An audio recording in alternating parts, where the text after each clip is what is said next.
So ngayon ay mag-start na po tayo sa aking pakay, sa aking live na ito.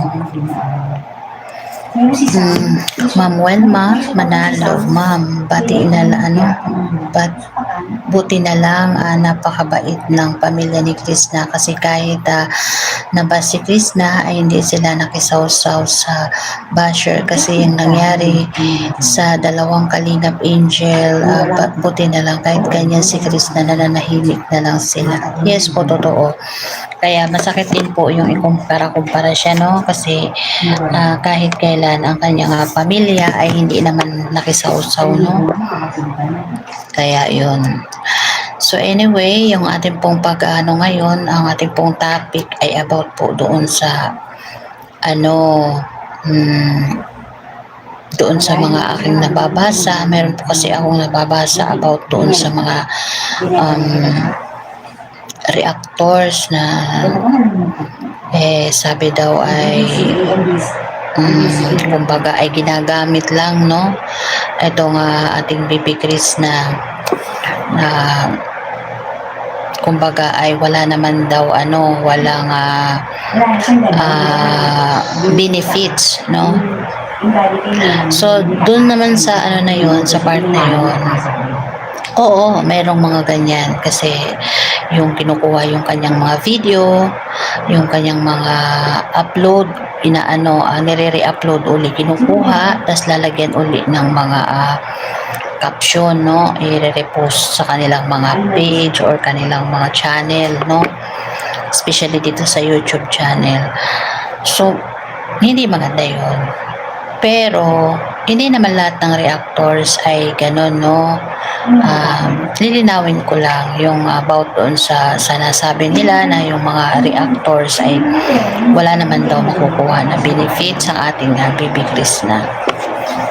So ako explain ko lang po yung side ko sa part na yun, no? Para malinawan din yung lahat. Hindi man po yun ibig sabihin na basta lang ako reactor, no? Nagdadalda lang ako dito.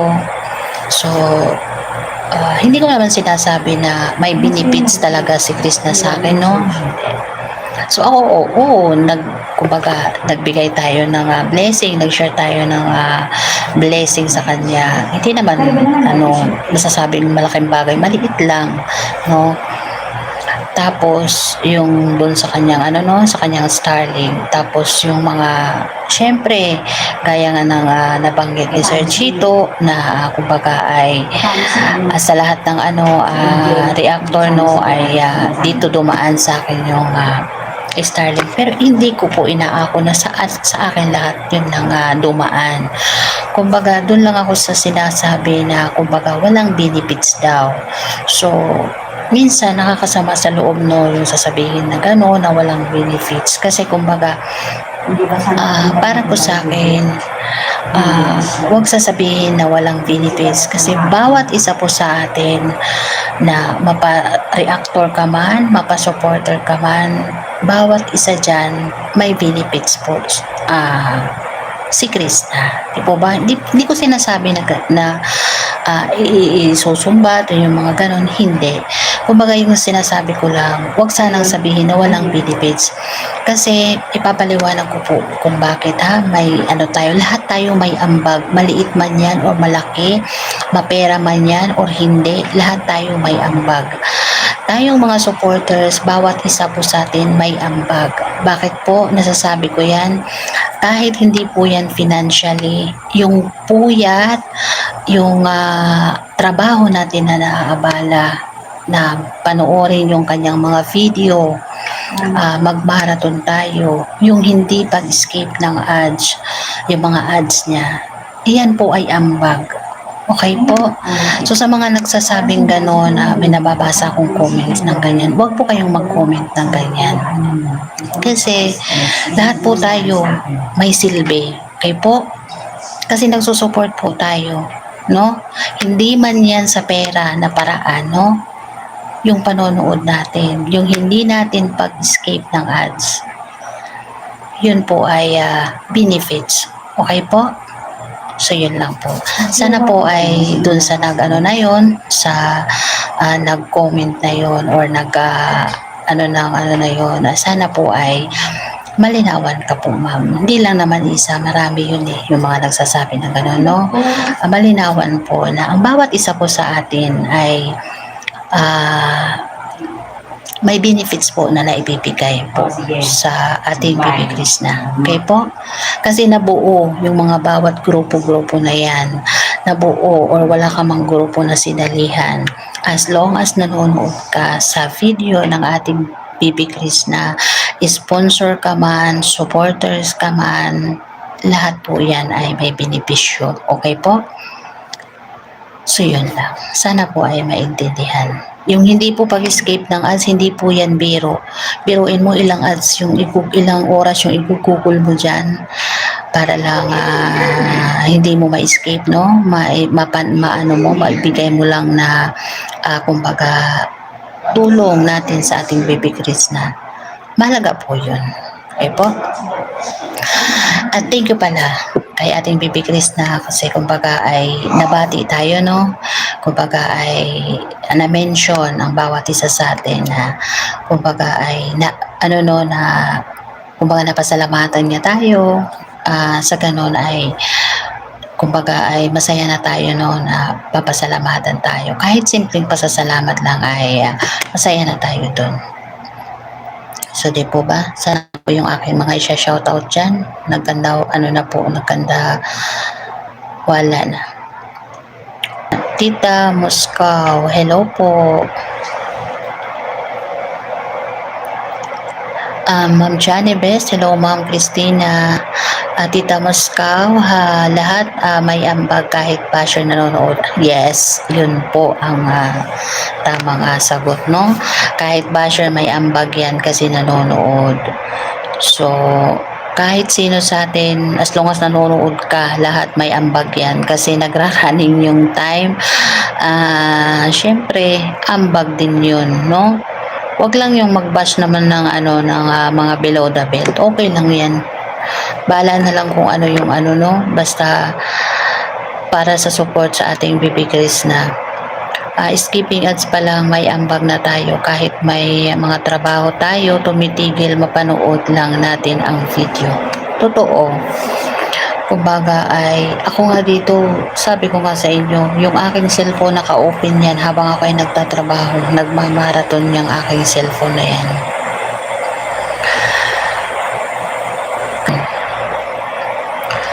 Ma'am Halimar, shout out po sa iyo. Ma'am Johnny Best, pinati tayo ni Baby Krishna natin sa live niya. Opo.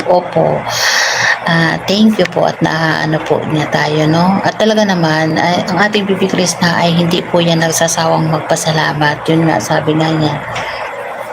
Kahit din po naman sa message niya sa akin ay hindi siya nagsasawa na magpasalamat sa kanyang mga supporters. Meron lang talagang iba dyan na hindi nila kung hindi sila makontento pa, no, hindi sila alaan, kumbaga ewan ko kung ano yung gusto nila yung pera na lang lagi yung iaabot, yung mga ganyan.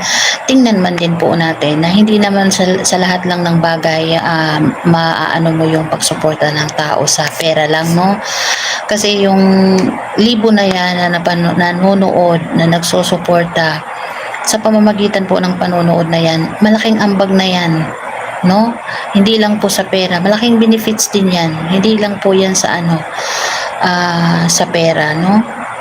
Kaya yung mga nagsasabi na ganon ay bago man din po sabihin ng ganyan, lawakan mo din po yung isip, no, na ayaw nga pala, kahit pala yun sila, hindi sila nagbigay ng pera, sila pala ay nanonood, no, sila pala ay nagmamarathon, so meaning mayroon din silang ambag.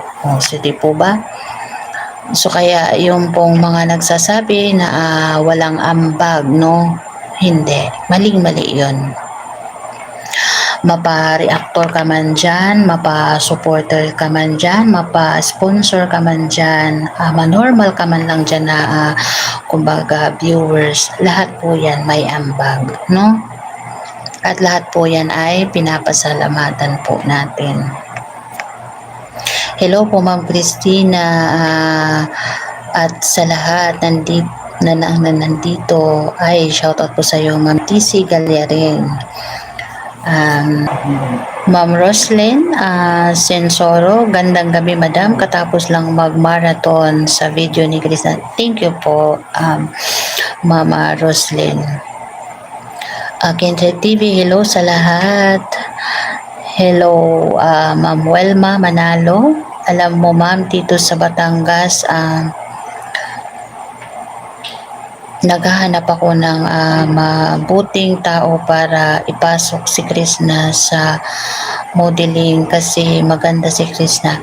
Ay yes po, pero sino ba yung nag-ano dati, nagbanggit din na gusto nila na iano si Krishna isali sa pageant? Pero parang ayaw po yata ni Krishna. Syempre po parang nag-ano din po si Krishna kasi di po ba mag-i-Inglesan yun. Parang yun po yata yung nano ko. Sana po kung magbago din yung isip niya, no, makasali siya sa mga ganyan. Maganda rin yan kasi matangkad siya. Opo. Sana no, maayano niya rin yan sa mga hilig niya, no. Parang si Krishna nga naalala ko siya kay